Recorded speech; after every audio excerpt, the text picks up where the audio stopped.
We're sitting in the butterfly garden at Lindo Lake in Lakeside. The community put this garden together 2 years ago with volunteers and park staff. We got different various sages, and we also have jasmine, just other lovely flowers and plants that they just thrive on.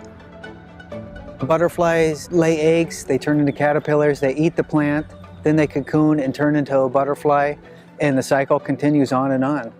So we wanted to provide a habitat of these specific host plants for the butterfly to provide that resource. Butterflies come out during the full sun, off and on all day. They're beautiful, they come in, they're attracted to the color. People really enjoy it.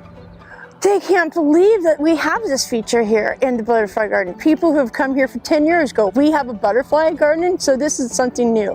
And the word is getting out, and it is very well loved. The kids do come in from the elementary schools. They can meet the park ranger here, and they're on a little guided tour. And we're educating young kids about the benefits of wildlife habitat within the county parks.